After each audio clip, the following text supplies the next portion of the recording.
నిజానికి బిడ్డను కనడం అంటే పునర్జన్మ లాంటిదే. నిలతప్పిన తొలినాటి నుంచే ప్రతి తల్లి అనుబంధ ఆహారం తీసుకోవాలి. కానీ ఇప్పటికీ చాలా పల్లెటూళ్లలో పోషకాహారం అంటే ఏంటో తెలియని తల్లులున్నారు. ఆర్థిక స్తోమత లేని వారికి ప్రభుత్వాలు అంగన్వాడీ సెంటర్ల ద్వారా ఆ సదుపాయం కల్పిస్తున్నాయి. బలమైన ఆరోగ్యకరమైన వారసత్వాన్ని పొందాలన్న ఉద్దేశంతో అంగన్వాడీ కేంద్రాల్లో సంపూర్ణ ఆహారాన్ని ఉచితంగా అందిస్తున్నారు. గర్భిణీలు ఈ సదుపాయం వినియోగించుకోవచ్చు. కానీ దీనిని వినియోగించుకోవాలన్న స్పృహ కలక్కపోవడమే విషాదం. సరే, ఇప్పుడు ఈ కార్యక్రమం చూసేయండి, ఆ తర్వాత మళ్ళీ మాట్లాడుకుందాం.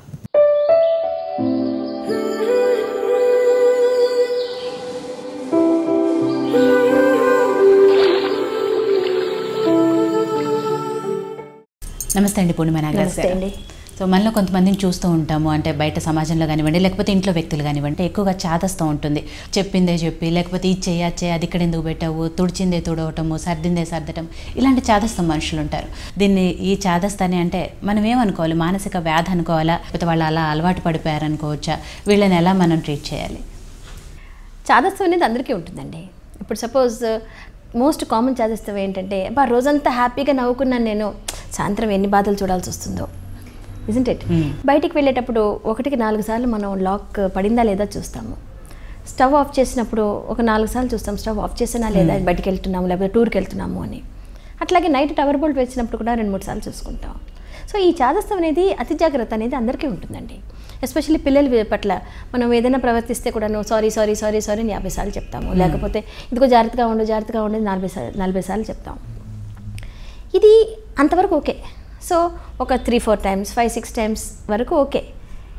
ఒక 50-60 టైమ్స్ చెప్పామనుకోండి, అది వ్యాధి. సో దాన్ని OCD అని అంటారు. నా దగ్గర ఒక పేషెంట్ ఉన్నారనమాట. తను జస్ట్ క్యాజువల్గా రోడ్ మీద నడుస్తుంటే ఇట్లా పైన చూశాడు. తను పైన చూసినప్పుడు బిల్డింగ్ నుంచి ఒక డ్రాప్ ఆఫ్ వాటర్ తన కంట్లో పడింది.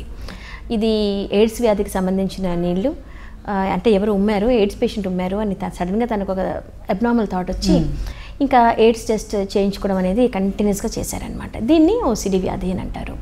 సో OCD వ్యాధి అబ్సెసివ్ కంపల్సివ్ డిసార్డర్. అంటే అబ్సెసివ్గా అంటే రిపిటేటివ్గా థాట్ వస్తుంది. అది క్లెన్లీనెస్ అంటే శుభ్రత గురించి కావచ్చు, ఆరోగ్యం గురించి కావచ్చు, దేవుడి గురించి కావచ్చు, మనం చేసే పని, రోజు చేసే పనుల గురించి కావచ్చు. రిపిటేటివ్గా ఒక 50, 100, 200, 1000 సార్లు కూడా రావచ్చు బ్రెయిన్లో కంటిన్యూస్గా. సో అది మన వర్క్ని డిస్టర్బ్ చేస్తుంది. ఆ తర్వాత కంపల్సివ్ అంటే దాన్ని కట్ చేయడానికి మనం ఏదో చేస్తాం. ఇప్పుడు చేతులు కడుక్కోవడం, స్నానం ఎక్కువసేపు చేయడము, లేకపోతే మీరు అన్నట్టు గిన్నెలు కడగడము. ఇక మరికొందరు అయితే ఇంకా చాలా ఫనీగా ఇట్లా ట్యాప్ చేయడం, లేకపోతే ఇట్లా అంటారు, ఏదో ఒకటి ట్యాప్ చేస్తే అది యాంగ్జైటీ తగ్గుతుంది. So repetitive behaviour, repetitive thought, anxiety చాలా అంతే. ప్యానిక్ ఇది జరగకపోతే, ఇప్పుడు నేను ఆ దేవుణ్ణి ముట్టుకోకపోతే నాకు ఏదో ప్రాబ్లం వచ్చేస్తుంది అని ఇంకా ప్యానిక్లోకి వెళ్ళి ఉద్రేకంగా కూడా ప్రవర్తించే వాళ్ళు ఉంటారు. ఇక మనకి రోజు వచ్చి చాదస్తాల్లో చూడండి, ఇప్పుడు ఎవరైనా తుమ్మితే బయటికి వెళ్ళకూడదు అని అంటారు. లేకపోతే ఏదన్నా కాకి కుయ్యి అంటే ఇంకా అదేదో అపశకునం అనుకుంటాం. పెళ్లి టైంలో పీరియడ్ ఉంటే అపశకునం అని అనుకుంటాం. సో ఇవన్నీ చూడండి, మనకు డైలీ మన ట్రెడిషన్లో వచ్చే చాదస్తాలు చాలా ఉన్నాయి. ఈ చాదస్తాలు ఎంతవరకు మనం నమ్మాలి? కొన్నిటికి కొంచెం ఇంకా ఇన్ఫ్యాక్ట్ కొన్ని సైంటిఫిక్ రీజన్స్ ఉన్నాయి. ఫర్ ఎగ్జాంపుల్, ఒక పీరియడ్ వచ్చినప్పుడు ఒక అమ్మాయికి రెస్ట్ ఇవ్వడం అనేది 5 days రెస్ట్ ఇవ్వడం అనేది అది సైంటిఫిక్ రీజన్. ఎందుకంటే అలసిపోతారు, స్టమక్ ఏక్ ఉంటుంది, క్రాంప్స్ ఉంటాయి, ఇవన్నీ ఉంటాయి.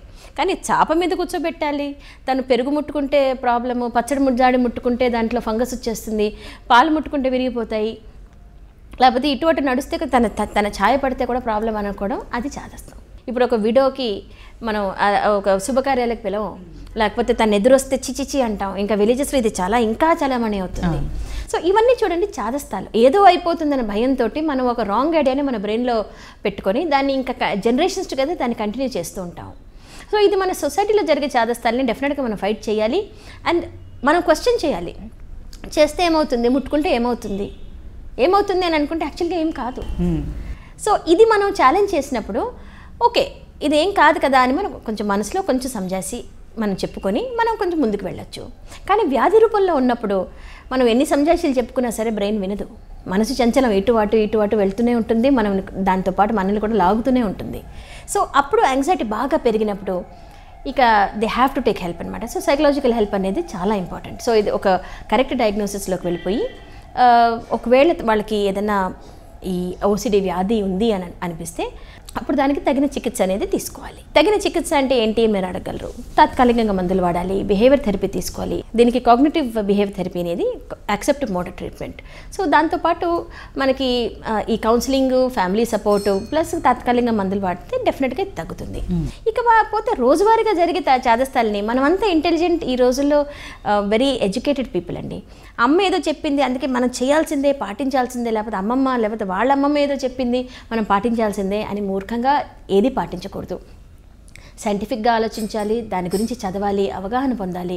అప్పుడు ఈ చాదస్తాల్లోంచి మనం బయటికి రావచ్చు. మీరు అన్నట్టు నిజంగా ఎవరికైనా ఉంటుంది 1-2 సార్లు చెప్పడం, కానీ 1-10 సార్లు చెప్పడం అనేది మాత్రం వ్యాధి. దాన్ని గ్రహించి సరైన టైంలో ట్రీట్మెంట్ తీసుకుంటే మంచి పరిష్కారం ఉంటుందని చెప్పి చాలా చక్కగా సలహా ఇచ్చారండి. Thank you very much.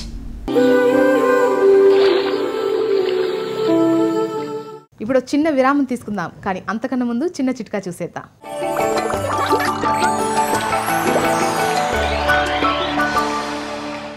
కాయగూరలు లేదా తినే పళ్లను వాడకానికి వినియోగించే ముందు వాటికి కొంచెం ఉప్పు నీటిలో 10 నిమిషాల పాటు ఉంచేయండి. ఆ తర్వాత వాటిని కడిగి మరోసారి మంచినీళ్ళతో కడిగి ఆపై పొడి వస్త్రంతో శుభ్రంగా తుడిచి అప్పుడు వాడుకోండి. లేదనుకోండి, ఇంట్లో బేకింగ్ సోడా లేదా వైట్ వినిగర్ అయినా కొంచెం ఒక బకెట్ నీళ్ళలో కలిపి వాటిలో ఈ కూరగాయలు పళ్లను 10 నిమిషాల పాటు ఉంచండి. ఆపై మంచినీటితో కడిగి తుడిచి వాడుకోండి. లేదంటే విష రసాయనాల వల్ల మన ఆరోగ్యం పాడవుతుంది కదా.